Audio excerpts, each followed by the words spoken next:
ഓഗസ്റ്റിൽ Onam exam start ചെയ്യാണ്. ഓണം എക്സാമിന് പ്രിപ്പയർ ചെയ്യുന്ന വിദ്യാർത്ഥികളെല്ലാം നിർബന്ധമായും ശ്രദ്ധിക്കേണ്ട 6 കാര്യങ്ങൾ നമ്മൾ ഇവിടെ ഡിസ്കസ് ചെയ്യുന്നത്. Welcome to Edupod, it's me Nafi. എല്ലാവർക്കും മക്കളെ എജ്യൂപോഡിലേക്ക് സ്വാഗതം.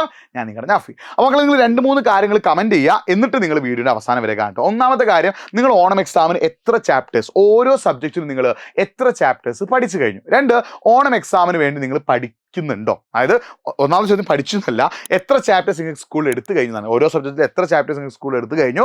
രണ്ടാമത്തെ ക്വസ്റ്റ്യന്, ഈ എടുത്ത ചാപ്റ്റേഴ്സ് നിങ്ങൾ പഠിക്കുന്നുണ്ടോ. മൂന്നാമത്തെ ക്വസ്റ്റ്യന്, നിങ്ങൾക്ക് ഓണം എക്സാമിന് ഏറ്റവും ബെസ്റ്റ് മാർക്ക് വാങ്ങി ക്ലാസ് ടോപ്പർ ആവാൻ ആഗ്രഹമുണ്ടോ. 3ന്റെ ആൻസർ ഒന്ന് കമന്റ് ചെയ്യുക. ഈ വീഡിയോ ഒന്ന് ലൈക്ക് ചെയ്തിട്ട് നിങ്ങളുടെ ക്ലാസ്സിലുള്ള മുഴുവൻ കുട്ടികൾക്ക് എന്ത് ചെയ്യുക, ഒന്ന് അയച്ചു കൊടുക്കുക. It's very very important. Onam എക്സാമിന് പ്രിപ്പയർ ചെയ്യുന്ന കുട്ടി ഏറ്റവും മികച്ച മാർക്ക് വാങ്ങി ക്ലാസ് ടോപ്പർ ആവാൻ ആഗ്രഹിക്കുന്നുണ്ടെങ്കിൽ അവർ ഫോളോ ചെയ്യേണ്ട 6 ടിപ്സ് ആണ്.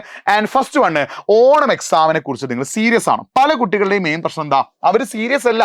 അവർ ഓണം എക്സാം ഒരു എക്സാം അല്ലേ, ആനുവൽ എക്സാം അല്ലെങ്കിൽ പബ്ലിക് എക്സാം മാർച്ചിലല്ലേ എന്ന് വിചാരിച്ച് വെറുതെ നിൽക്കുകയാണ്. ഓണം എക്സാമിന് നമ്മൾ സീരിയസ് ആവണം. ഓണം എക്സാമിന് സീരിയസ് ആവുന്നതാണ് മൂന്നാമത്തെ കാര്യം. എന്താടാ, ആകെയുള്ള സബ്ജക്റ്റ്, ഒരു സബ്ജക്റ്റിന്റെ ആകെയുള്ള ചാപ്റ്റേഴ്സിന്റെ 30% ചാപ്റ്റേഴ്സ്, സബ്ജക്ട് ഏതുമായിക്കോട്ടെ, എല്ലാ സബ്ജക്റ്റിന്റെയും 30% ചാപ്റ്റേഴ്സ് നിങ്ങൾക്ക് എവിടെ ചോദിക്കും, ഓണം എക്സാമിന് ചോദിക്കും. അപ്പൊ നിങ്ങൾ ഓണം എക്സാമിന് ഈ 30% ചാപ്റ്റേഴ്സ്, ഈ 30% ചാപ്റ്റേഴ്സ് നിങ്ങൾ കൃത്യമായിട്ട് വൃത്തിക്ക് പഠിച്ചാൽ, ഈ 30% ചാപ്റ്റേഴ്സ് അഥവാ 30% ചാപ്റ്റേഴ്സ് നിങ്ങൾ കൃത്യമായിട്ട് വൃത്തിക്ക് പഠിച്ചാൽ നിങ്ങൾക്ക് എന്ത് ചെയ്യാം, നിങ്ങൾക്ക് അത്രയും ചാപ്റ്റേഴ്സ് അവിടെ ഈസിയാക്കി മാറ്റാം, ഈസിയാക്കി പഠിച്ച് സെറ്റാക്കി വെക്കാം. കാരണം ഈ ചാപ്റ്റേഴ്സ് നിങ്ങൾ ക്വസ്റ്റ്യൻ നിങ്ങളുടെ ആനുവൽ എക്സാമിനും പബ്ലിക് എക്സാമിനും ചോദിക്കും അല്ലേ. അപ്പോൾ ഈ ആനുവൽ എക്സാമിനും പബ്ലിക് എക്സാമിന് എന്ത് ചെയ്യും, ഓണം എക്സാമിന് പോർഷൻസിലുള്ള ക്വസ്റ്റ്യൻസ് ഉണ്ടാവും. അപ്പോൾ ഈ ഓണം എക്സാമിന് നിങ്ങൾ 30% ചാപ്റ്റേഴ്സ് പഠിച്ചു കഴിഞ്ഞാൽ അത്രയും ചാപ്റ്റേഴ്സ് നിങ്ങൾക്ക് അവിടെ സെറ്റായി. ഇപ്പം നിങ്ങൾ ഈ ഓണം എക്സാമിന് ഈ 30% ചാപ്റ്റേഴ്സ് പഠിച്ചിട്ടില്ലെങ്കിൽ വരാൻ പോകുന്ന പ്രശ്നം എന്താ, അത് നിങ്ങൾക്ക് അവിടെ ഒരു ബാക്കിയായി കിടക്കും. എന്നിട്ട് ക്രിസ്മസ് എക്സാമിനും അല്ലെങ്കിൽ പബ്ലിക് എക്സാം അല്ലെങ്കിൽ ആനുവൽ എക്സാമിന് എന്ത് ചെയ്യും, ഒരു ബുദ്ധിമുട്ടായിട്ട് ഭാരമായിട്ട് മാറും. മറിച്ച് നിങ്ങൾ ഇപ്പോൾ ഈ ഒരു 30 ചാപ്റ്റേഴ്സ് പഠിച്ചു തീർക്കുകയാണെങ്കിൽ അപ്പോഴേക്കും മോഡലിനും പബ്ലിക്കിനും ആനുവലിനൊക്കെ എന്ത് ചെയ്യുക, നിങ്ങൾക്ക് എളുപ്പത്തിൽ കാര്യങ്ങൾ എന്ത് ചെയ്യാൻ പറ്റും, സെറ്റാക്കാൻ പറ്റും. ഇല്ലെങ്കിൽ ഈ ചാപ്റ്റേഴ്സ് കൂടി പഠിക്കാനുള്ള സമയം നിങ്ങൾക്ക് അവിടെ കിട്ടില്ല. പിന്നെ രണ്ടാമത് ശ്രദ്ധിക്കേണ്ട കാര്യം കൺസിസ്റ്റൻസിയാണ്. ചിലപ്പോൾ നിങ്ങൾ ഈ വീഡിയോ കാണുമ്പോൾ അല്ലെങ്കിൽ ഏതെങ്കിലും മോട്ടിവേഷൻ കാണുമ്പോൾ അല്ലെങ്കിൽ ആരുടെങ്കിലൊക്കെ മോട്ടിവേഷൻ കാണുമ്പോൾ എന്തെങ്കിലും കാണുമ്പോൾ യെസ് ഇന്ന് മുതൽ ഞാൻ പഠിക്കും സെറ്റ് എന്ന് ഇന്ന് നിങ്ങൾ എന്ത് ചെയ്യും, ബുക്കൊക്കെ എടുത്തിട്ട് എന്ത് ചെയ്യുന്നു, നിങ്ങൾ ഇങ്ങനെ പഠിക്കില്ല, ബുക്കൊക്കെ എടുത്തിട്ട് എഴുതി വായിച്ച് നിങ്ങൾ എന്ത് ചെയ്യും, പഠിക്കും.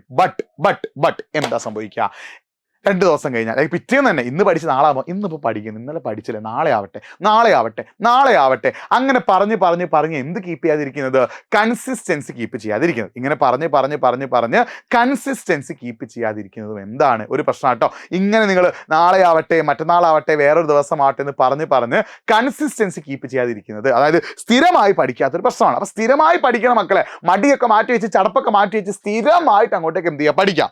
അടുത്ത് നിങ്ങൾ ചെയ്യേണ്ടത് പ്രയോറിറ്റൈസ് സബ്ജക്ട് ആൻഡ് ചാപ്റ്റർ. ചില സബ്ജക്റ്റ് നിങ്ങൾക്ക് ടഫ് ആയിരിക്കും, ചില സബ്ജക്റ്റ് ഈസി ആയിരിക്കും. അപ്പോൾ നിങ്ങൾ ആദ്യം കമന്റ് ബോക്സ് ടൈപ്പ് ചെയ്യട്ടോ, ടഫ് സബ്ജക്റ്റ് ഏതൊക്കെ, ഈസി സബ്ജക്റ്റ് ഏതൊക്കെ. ടഫായിട്ടുള്ള സബ്ജക്റ്റ് നിങ്ങൾ എന്ത് ചെയ്യുക, നന്നായിട്ട് അങ്ങോട്ട് പഠിക്കാം. ഇപ്പോൾ ഈ സമയത്ത് നിങ്ങൾ ചെയ്യേണ്ടത്, നിങ്ങൾക്ക് ടഫായിട്ടുള്ള സബ്ജക്റ്റ്, ചില സബ്ജക്റ്റിൽ ചില ചാപ്റ്റേഴ്സ് ആയിരിക്കും ടഫ്. അപ്പോൾ ടഫായിട്ടുള്ള സബ്ജക്റ്റ് ആണെങ്കിലും ടഫായിട്ടുള്ള ചാപ്റ്റേഴ്സ് ആണെങ്കിലും ടഫ് സബ്ജക്റ്റും ടഫ് ചാപ്റ്റേഴ്സും ഇപ്പോൾ നന്നായിട്ട് അങ്ങോട്ടേക്ക് എന്ത് ചെയ്യുക, പഠിക്കുക. നന്നായി ഫോക്കസ് ചെയ്ത്, നന്നായി ഇൻട്രസ്റ്റോടുകൂടി, കൂടുതൽ കോൺസെൻട്രേഷനോടുകൂടി, കൂടുതൽ ഫോക്കസ് ചെയ്തിട്ട് എന്ത് ചെയ്യുക, ടഫ് സബ്ജക്റ്റും ടഫ് ചാപ്റ്റേഴ്സും നിങ്ങൾ എന്ത് ചെയ്യുക, നന്നായിട്ട് ഇപ്പം പഠിക്കുക. അതാണ് നിങ്ങൾ ഇപ്പം ചെയ്യുന്നത്.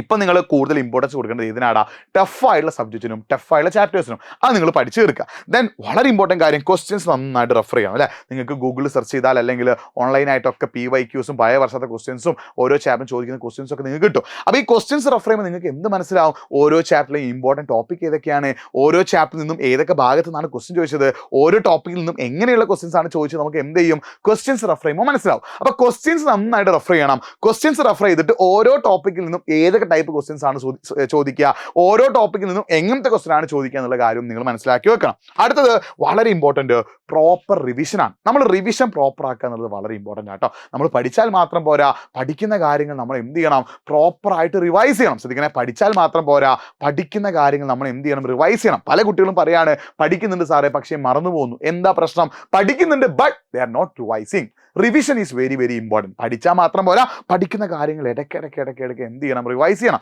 ഈ 6 കാര്യങ്ങൾ ശ്രദ്ധിച്ചിട്ട് നിങ്ങൾ കൃത്യമായിട്ട് ഓണം എക്സാമിന് പഠിക്കാൻ തയ്യാറാണെങ്കിൽ the best result will be yours.